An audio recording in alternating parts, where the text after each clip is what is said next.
Hello students, welcome to CP classes. How are you all? I hope you all are well and safe and studying at your home. And I welcome you all to this special series where you are going to learn CBSE 9th and 10th physics, including topics, numericals, problem, anything, also including the NTSC course. So I'll be sharing some tips and tricks with you so that you can score 100% marks. So yes, very successfully we have completed the topic motion, chapter motion. Next today we are going to start is the force and laws of motion. So students, get ready with your pen and notebook so that you can make your notes also. So in previous chapter we have discussed all about the motion of an object along a straight line in terms of its position, velocity and acceleration, right? And we have seen that a motion could be uniform or non-uniform. But we have not studied yet about the causes of the motion. Why does the speed of an object changes with the time? Or you can say, do all the motion require a cause? So here in this chapter, the force and the laws of motion, we are going to discuss about the cause of motion. So this study is also known as the dynamics. In earlier videos, we have discussed about the kinematics and the dynamics. So in the previous chapter, that study was known as the kinematic, and here when we will study about the cause of motion, so that study in which we study about the motion and also the cause of motion is known as the dynamics. So let's start the chapter. The very first topic is the force. तो जब आप force के बारे में बात करते हैं, what comes to your mind? What term comes to your mind is the push or pull. अगर हम फोर्स के बारे में बात करते हैं सबसे पहले तो आपसे पूछा जाए what do you mean by force, तो हमारे दिमाग में बस एक ही चीज आती है, या तो push या फिर pull. So what is the force? That means a force is a push or pull. So this is a general definition. जब हम बात करते हैं, आपका सिंपल किसी भी बच्चे से आप पूछें, आप किसी भी क्लास के बच्चे से पूछें या फिर किसी भी लोगों से आप जाके पूछें कि आप फोर्स से क्या समझते हैं, तो उनकी डेफिनेशन यही होगी, a push or pull. So simply a definition is a force is a push or pull. So what the actually force? Does it can be felt or not? ठीक है, तो अब हम इसको और अच्छे तरीके से इसमें डिफाइन करें कि what does this force is. ठीक है, so it is just a physical quantity which can neither be touch or not seen. ठीक है, ना ही आप उसको टच कर सकते हो, ना ही आप उसे देख सकते हो, बट आपको उसका इफेक्ट को फील कर सकते हो जिस भी किसी ऑब्जेक्ट में अगर आप लगाते हो. So what is the force? A force is an interaction that when opposed will changes the motion of an object. तो force क्या है?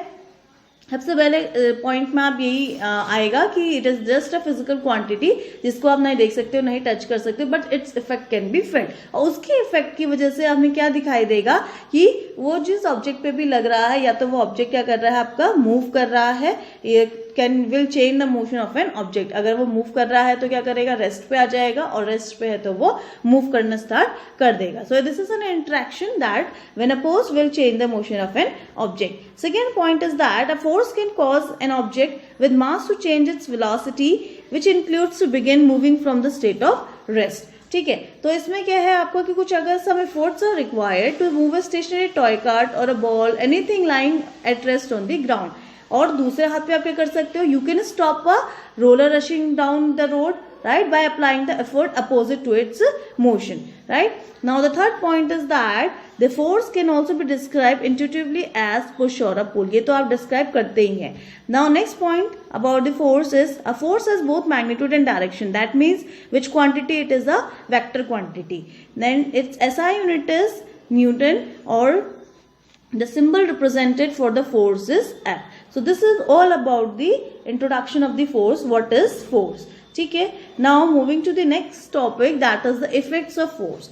When we talk about the effects of force, that means कि क्या क्या चीजें force से हो रही हैं. ठीक है, क्या अगर आप फोर्स लगा रहे हो तो क्या क्या काम आप कर सकते हो. तो very first work is that force can move और tend to move an object at rest. ठीक है, फोर्स क्या कर सकता है, मूव कर, अगर आप फोर्स लगा रहे हैं किसी भी बॉडी पे तो वो क्या करेगी, मूव करेगी, या फिर वो क्या हो जाएगी, बॉडी अपने आप रेस्ट पे आ जाएगी. ठीक है, that means you can say it can move a stationary body. ठीक, For example, when you are kicking this ball, as you can see in this picture, when you are kicking a football, it moves with a certain speed. जैसे अभी यहाँ पे rest पे है, right? तो जब आप इसको एक से किक कर रहे हैं तो it will move with a certain speed. So the very first effect is this: force can move or tend to move an object at rest. जब कोई बॉडी आपका रेस्ट पे है तो उस पर अगर आप किसी फोर्स लगा रहे हो तो that will move with a certain speed. ठीक है? So this is the very first point. Now moving to the next second effect, this is force is used to bring an object to rest. ठीक है? For example, as you can see in this picture, what you can see, आपको क्या देखने को मिल रहा है? A ball is rolling, right? So ball is rolling and after some time this will stop. ठीक है? अब इसमें क्या हो रहा है? Why is it stopping? Due to the frictional force between the ball and the surface. So the second point says that force is used to bring an object to the rest. Right? Now the third point is that force can increase or decrease the speed of a body. ठीक, force क्या कर सकता है? Increase or decrease दोनों कर सकता है. कैसे कर सकता है? As you can see in the picture as an example that when you are pedalling very fast, ठीक है, जैसे ये साइकिल चला रहा है, जब ये पेडल बहुत फास्ट करेगा तो क्या करेगी? आपकी साइकिल की स्पीड भी बढ़ेगी. दैट मीन्स जितना आपने फोर्स लगाया उतना ही क्या करेगा? आपका साइकिल भी फटाफट मूव कर रहा है. That means you are increasing the speed, right? और जितना आप लोअर पेडल कर रहे हैं, जितना आप आराम से पेडल करेंगे, उतनी ही आराम से क्या करेगी? आपकी साइकिल भी मूव करेगी. So that means the force can increase or decrease the speed of body. इसके लिए आप और भी बहुत सारे एग्जाम्पल्स ले सकते हैं. जरूरी नहीं कि जो मैं फैक्ट्स पे आपको एग्जाम्पल बता रही हूँ, these are only the example. There are various many examples from your daily life which you can see, right? So now moving to the next point, that is the force can change the shape or dimension of an object. अगर आप ज़्यादा force लगाते हैं तो क्या हो जाएगा? उसका शेप और डायमेंशन उसका चेंज हो जाएगा. For example, if you are having that rubber, ठीक है, रबर, दैट पूरा रबर वाला रबर, राइट? तो जब आप उसको क्या कर रहे हैं, rubber band actually rubber band को जब आप पुल करते हैं तो क्या होगा? It gets elongated. That means उसका क्या हो जा रहा है? आपका साइज चेंज हो जा रहा है, ठीक है, जब आप उस पर फोर्स लगा रहे हो.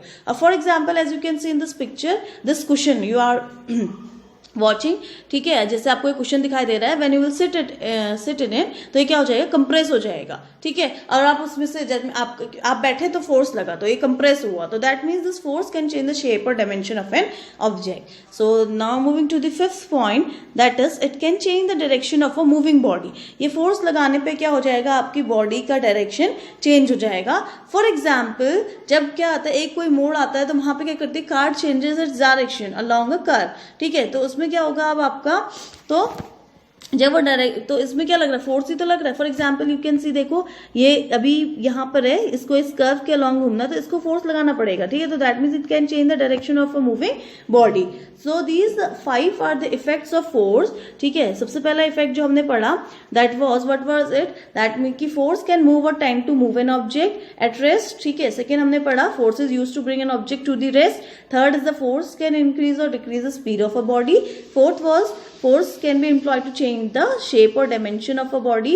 और fifth ये हो गया कि it can change the direction of a moving body. So this was the introduction about the force and the effects of force. Now moving to the next topic, that is the types of force. So basically there are 3 types of force. पहला आ जाता है आपका, the very first is this contact and non-contact force. Second is the centripetal force. And this is the third, this is the centrifugal force. ठीक है.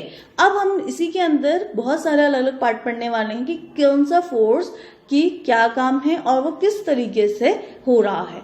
So the moving to the very first topic, that is the contact and non contact force. तो नाम से समझ में आ रहा है कि what is the contact force and secondly what is the non contact force. So when body touch each other physically, so that is the contact force. जब आपको क्या करेगा? दो बॉडीज आपस में एक दूसरे को छू रही है, एक दूसरे पे जैसे ही वो एक दूसरे के कांटेक्ट में आ रही हैं और एक फोर्स लग रहा है, ये F1 फोर्स यहाँ से लग रहा है and second is the F2 force जिस पे लग रहा है किसी भी एक बॉडी पे.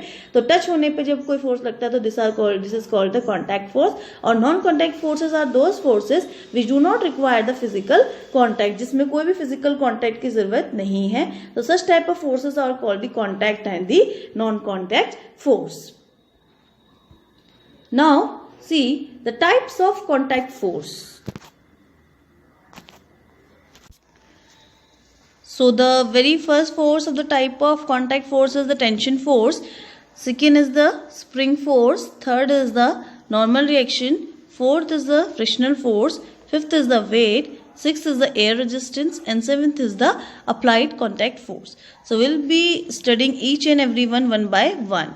ठीक है, किस तरीके से आपको क्या टेंशन फोर्स होता है, क्या स्प्रिंग फोर्स है, क्या नॉर्मल रिएक्शन है, क्या फ्रिक्शनल फोर्स है, क्या वेट है, क्या एयर रेजिस्टेंस है और क्या अप्लाइड कॉन्टैक्ट फोर्स है. Will be studying each and every one. So the very first force is the tension force. जब हम बात करते हैं टेंशन फोर्स की, this is the force along a string और यू कैन टेक अ रोप. और वो जो स्ट्रिंग और रोप आप ले रहे हैं, दोनों एंड से जब आप उसको पुल कर रहे हैं, जब आप उसको पुश कर रहे हैं, पुल कर रहे हैं, ठीक है, तो उसका कोई भी साइज नहीं बढ़ रहा, ना ही उसका साइज क्या कर रहा है, इंक्रीज कर रहा है, ना ही साइज उसमें डिक्रीज कर रहा है. तो at the time the force transmitted along a string is pulled by an object.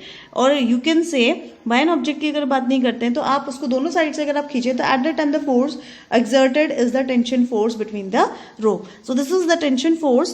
Now second is the spring force. When we say about the spring force, so what we say that suppose this is a spring, ठीक है, this is a spring. जब आपने इसको stretch या compress किया, जब इस पर कोई भी आपका ऑब्जेक्ट लगा है तो इसके ऑब्जेक्ट लगने की वजह से या तो ये एक्सटेंड करेगी या फिर क्या करेगी, कंप्रेस करेगी. So at that time the force exerted by a stretch और a compressed on an object that is attached to it is called the spring force. और जो ऑब्जेक्ट इसको कंप्रेस करेगा या इसको स्ट्रेच करेगा तो स्प्रिंग के ऊपर हमेशा एक फोर्स लगता है. That force is equals to F is equals to kx, where you can say k is the spring constant and x is the displacement and F is the force acted on it. ठीक है, so this is the spring force when stretched और compressed on an object that is attached to it is called the spring force. तो ये बात रही आपकी spring force के बारे में. Next is this third one is the normal reaction. When we say about the normal reaction, जब आप normal reaction के बारे में बात करेंगे, you can say this in the picture. यहाँ पे आपको क्या दिखाई दे रहा है, एक टेबल है हमारे पास, यहाँ पे this is the table और इसके ऊपर हमने एक चीज़ रखी हुई है, कुछ भी वुडन ब्लॉक आप रख दें या फिर कोई भी बुक आप दे रख दें. सो जब उस पर कोई भी फर्स्ट बॉडी का सेकेंड बॉडी पे परपेंडिकुलरली कोई भी फोर्स लग रहा है तो that force is called the normal reaction. So when we say about this normal reaction, what it is, you can take an example. When first of all its definition will be when one body exerts a force perpendicular to the surface of the first body, perpendicular to the surface of the first body like this. ठीक है, ये इसके perpendicular है इसमें, तो this force is called a normal reaction. For example, suppose this is a table. ठीक है, एक टेबल के ऊपर मैंने एक बुक रखी हुई है तो इस पे जो फोर्स लग रहा होगा ये परपेंडिकुलर फोर्स इस पे लग रहा है and this perpendicular force is called the normal force, normal reaction. ठीक है, so this is the normal reaction force. ठीक है, तो ये आपके पास हो गया normal reaction. Now moving to the next is that frictional force. इससे तो हम सभी के लोग वाकिफ है कि what is this frictional force. ठीक है, तो कोई भी वो फोर्स जिसकी वजह से आपको चीज़ें रुक रही हैं कह सकते हैं आप, या चीज़ों को आप रोक रहे हो, that means the force which resist sliding, rolling. ठीक है, आप अगर चल रहे हैं ड्यू टू फ्रिक्शन ओनली, ठीक है, हम चल पा रहे हैं ड्यू टू फ्रिक्शन, हम लिख पा रहे हैं due to frictional force only. So what is this frictional force? The force which resists, right? Or you can say that when we try to slide a heavy box on a rough floor by pushing it, तो उस time पे जो force लग रहा है उसमें वो कौन सा फोर्स है, किसकी वजह से हो रहा है आपका दिस वो जो पैरेलल फोर्स आपका लग रहा है वो that is the frictional force. ठीक है, और फ्रिक्शनल के बारे में जब हम बात करते हैं तो उसमें भी हम दो टाइप के फ्रिक्शन के बारे में बात कर रहे हैं. तो एक है आपका स्लाइडिंग फ्रिक्शन, ठीक है, दूसरा है आपका this static friction, sliding friction and the static friction. तो स्लाइडिंग फ्रिक्शन का एग्जांपल क्या हो सकता है कि when you rub both the hands, right, sliding friction में ये भी हो सकता है आपका एग्जांपल, या फिर आप जो स्लाइडर्स होता है उस पर अगर आप स्लाइड कर रहे हैं तो उस पर आप रुकते क्यों हैं, because of this sliding friction. Static friction is responsible for keeping the body at rest. Static मतलब ही रेस्ट होता है, तो वो है क्योंकि आपका स्टैटिक फ्रिक्शन है इसलिए चीज़ें अपने आप पर हर जगह पे रुकी हुई हैं, जो जगह पे हैं जब तक उस पर कोई भी फोर्स आपका अप्लाई नहीं हो रहा है. So this is the sliding and the static friction. Now moving to the next is the weight. ठीक है, वेट के बारे में जब हम बात करते हैं, what is this weight? Weight is that force that pulls the body towards the centre of the earth due to gravity. That means W is equals to क्या हो जाएगा आपका, जो सेंटर ऑफ ग्रेविटी की तरफ को ले रहा है तो W is equals to mg.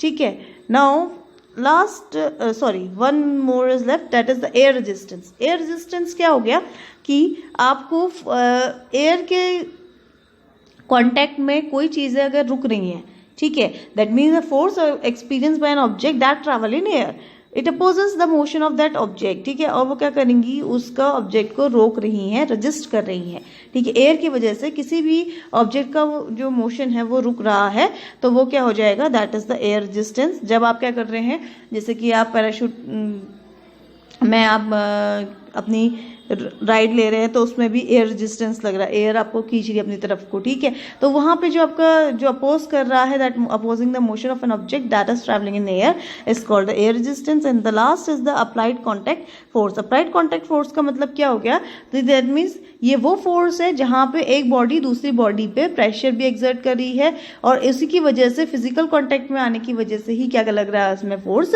लग रहा है, ठीक है। For example as you can see ये पिक्चर में कि ये साइकिल तब चल रही है जब ये इसके कांटेक्ट में आया है, और तब जाके आपकी साइकिल चल रही है, ठीक है। जब ये आपको क्या कर रहा है, टच कर रहा है, इसके पैडल्स को मार रहा है, इसमें फोर्स लगा रहा है, तभी आपकी साइकिल क्या कर रही है, आगे को चल रही है। और you can take an example, suppose ये क्या रखी है, एक टेबल रखी है और ये मैन यहाँ पे रखा हुआ है। अब ये टेबल अपने आप नहीं हिल जाएगी जब तक ये मैन इसके कॉन्टैक्ट में नहीं आएगा और उसको क्या करेगा, थोड़ा सा पुश ना करे, तब तक ये टेबल क्या करेगी, अपनी पोजीशन से डिस्प्लेस नहीं होगी। तो इस टाइप का फोर्स जिसमें कि क्या हो, आपका दो बॉडीज हो और दोनों ही बॉडीज क्या करे, प्रेशर एक्सर्ट करे, फोर्स लगाए उस पर, ठीक है, और एक दूसरे के फिजिकल कॉन्टैक्ट के थ्रू। तो that means the definition of this applied contact force will be, this is a force that is exerted on an object by another object or a person, you can say, and executed through this physical contact. So this is the definition of the applied contact force. Now moving to the next, that is the type of non-contact force. अब non-contact को जो हमने define किया था पहले definition, ये ऐसे forces हैं जहाँ पे आप क्या कर रहे हैं, दो bodies के बीच में force तो लग रहा है, but these forces do not require the physical contact between them, ठीक है, उनके बीच में कोई भी physical contact उन्हें नहीं चाहिए। So such type of forces are called the non-contact forces. So for example, there are three types of forces. First is this gravitational force, second is the electrostatic force, third is the magnetic force. Gravitational force किसके बीच में लगता है, जब आपकी दो bodies आपस में attract करती हैं, ठीक है, और हर कोई बॉडी, हर कोई फर्स्ट से सेकंड बॉडी, कुछ भी आप ले लें, हर कोई बॉडी अपनी तरफ को चीज़ें अट्रैक्ट करती हैं। अट्रैक्ट इन द सेंस की मतलब है मैग्नेटिक इफेक्ट की तरह आप नहीं कंसिडर करेंगे, अट्रैक्ट इन द सेंस की वो उनके बीच में कोई ना कोई फोर्स लग रहा है, तभी आप और हम ये ग्रेविटी पे चीज़ें अटकी हुई हैं, ठीक है, रुकी हुई हैं, राइट। तो उस पर for example when you throw a ball up in the air, it comes back, right. What is it comes back, क्योंकि उसको ग्रेविटी कुछ ना कुछ फोर्स लगा रही है, इसलिए वो नीचे की तरफ को आ रही है, ऊपर को नहीं जा रही है, ठीक है। This is the whole chapter about the gravitational, will be studying after this chapter force and laws of motion, then will be discussing there much about it, right. तो for example for here is the gravitational force. अब जैसे अगर मैं आपसे कहूँ कि this is the first body, okay, let us understand this in detail. तो gravitational force के बारे में जो हम बात करते हैं, suppose this is the first body and this is the second body, ये होगी first body, this is the second body, दोनों ही आपस में क्या लगानी है, एक फोर्स लगानी है, this is the F1 force और this is exerting the F2 force, ठीक है। तभी एक दूसरे के आमने सामने है कह सकते हो, या फिर एक दूसरे पे किसी भी तरीके के फोर्स लगा रही हैं। तो एट दैट टाइम जो इसमें फोर्स लग रहा होगा, suppose this is having M1 मास और इस पे है आपका M2 मास, ठीक है, और उस पर जो फोर्स लग रहा है, एंड अब जब हम टोटल फोर्स के बारे में बात करते हैं, ग्रेविटेशनल फोर्स की जब टोटल फोर्स के बारे में बात करेंगे, तो this is the F1 F2 is equals to Gm1 M2 upon R square. So this is the gravitational force which exert on the two bodies having the different masses. So this is the gravitational force. Such type of force is called the non-contact force. Now second is the electrostatic force. Electrostatic force का मतलब क्या हो गया कि हर body में charges present है, ठीक है, आपका कोई ना कोई चार्ज आपकी बॉडी में प्रेजेंट है, electron, proton, neutron, these are all the charges, ठीक है। Electron is consider as a negative charge, और प्रोटॉन को हम पॉजिटिव चार्ज कहते हैं, न्यूट्रल का मतलब बॉडी में कोई भी चार्ज नहीं है। तो और आपकी बॉडी में कोई ना कोई चार्ज होता है, चाहे मैं ह्यूमन सिस्टम के बारे में बात करें, चाहे आप कोई अदर इक्विपमेंट्स ले लें, तो हर किसी बॉडी में कोई ना कोई चार्ज होता है। तो एट दैट टाइम अगर वो चार्जेस क्या कर रहे हैं आपके, अगर ये चार्जेस एक दूसरे की तरफ को अट्रैक्ट हो रहे हैं, तो उस टाइम पे भी कोई ना कोई फोर्स लगेगा। और वही चार्जेस अगर एक दूसरे से क्या करना चाह रहे हैं, दूर दूर जाना चाह रहे हैं, एक दूसरे के पास नहीं आना चाह रहे हैं, तो एट दैट टाइम वहां पे भी कोई ना कोई फोर्स आपका लगेगा। तो such type of force is known as the electrostatic force, ठीक है। and this electrostatic force was developed by the Coulomb, also it is known as the Coulomb force, ठीक है। और फॉर एग्जाम्पल आपके पास अगर दो चार्जेस है, मैंने बोला कि पॉजिटिव पॉजिटिव है, तो सेम चार्जेस क्या करते हैं, रिपेल करते हैं, ठीक है। तो जो सेम चार्जेस होंगे वो एक दूसरे से दूर जाना चाहेंगे, तो उसमें जो फोर्स लगेगा that will be force of repulsion, क्योंकि एक दूसरे से दूर जाने में भी उनको कोई ना कोई फोर्स लग रहा है। और अपोजिट चार्जेस अट्रैक्ट करते हैं, यहाँ पे आपका लगेगा फोर्स ऑफ अट्रैक्शन, ठीक है। इसी तरीके से नेगेटिव पॉजिटिव, अगर नेगेटिव मैं ले लूँ, फिर से वो एक दूसरे से दूर जाना चाहेंगे, तो दैट मीन्स वहाँ पे कौन सा फोर्स लगेगा, फोर्स ऑफ रिपल्शन। और इसी तरीके से आप एक पॉजिटिव और एक नेगेटिव ले लेंगे, तो दैट मीन्स वहाँ पे आपका जो फोर्स लगेगा that will be the force of attraction.